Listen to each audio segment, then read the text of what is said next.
কোরবানি ঈদের সময় সবারই কম বেশি গরুর গোশত খাওয়া হয়। দিন রাত মানে সবসময় কম বেশি রান্না হয়। এর জন্য তেমন একটা মজা লাগে না। প্রতিদিন একই খাওয়া একদমই ভালো লাগে না। তাই ভাবলাম যে নতুন কিছু করা যাক। তবে নতুন কিছু বলবো না, এটা অনেকেই খায়।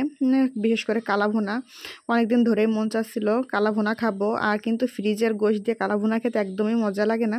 তাই ভাবলাম যে একদম কুরবানির গোশত দিয়েই বানানো যাক। যেই বলা সেই কাজ। আমার বর আসছিল আমাকে দেখতে। আমি তো অনেক দিন ধরেই বাবার বাসায় আছি, এখানে আমি অসুস্থ, এই জন্য আমাকে দেখতে আসছিল। তা ভাবলাম যে সবাই একসঙ্গে মজা করে খাওয়া যাক। তা আমার ভাই এই সব কিছু রেডি করতেছিল। রান্নাটা মূলত ওই করছে, মাশাল্লাহ রান্নাটা খুবই মজা হয়েছে। প্রথমে গোশগুলোকে ভালো করে পানি ঝরিয়ে নিয়েছি আমরা।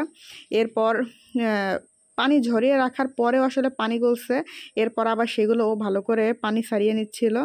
এরপর যেসব মশলাগুলো ছিল, বাজার থেকে একটা কালাভুনার মশলা কিনে নিয়ে আসছিলাম।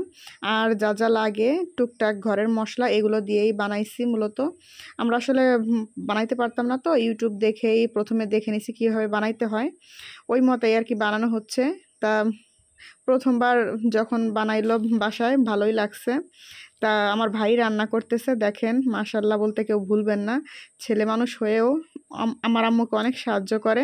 আমি অসুস্থ থাকায় তেমন কিছুই করতে পারি না। আর আমার ছোট বোনও অনেক ছোট, এজন্য আমার আম্মুকে আমার ভাই হেল্প করতেছিল। আমার আম্মু সেদিন অনেক অসুস্থ ছিল।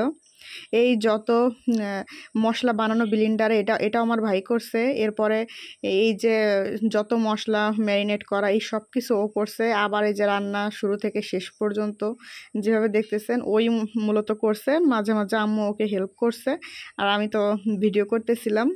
যাই হোক, দেখেন আস্তে আস্তে কালারটা কিন্তু মানে কালো হয়ে আসতেছে। ভিডিওতে একটু লালচে দেখাচ্ছে, কিন্তু রান্নার পরবর্তীতে একদম কালা ভুনা যেরকম হয় অথেন্টিক কালো কালার, সেরকমই হয়েছিল। আর রান্নাটা আসলে খুবই মজা হয়েছিল। দেখেন একদম শুকনা হয়ে গেছে।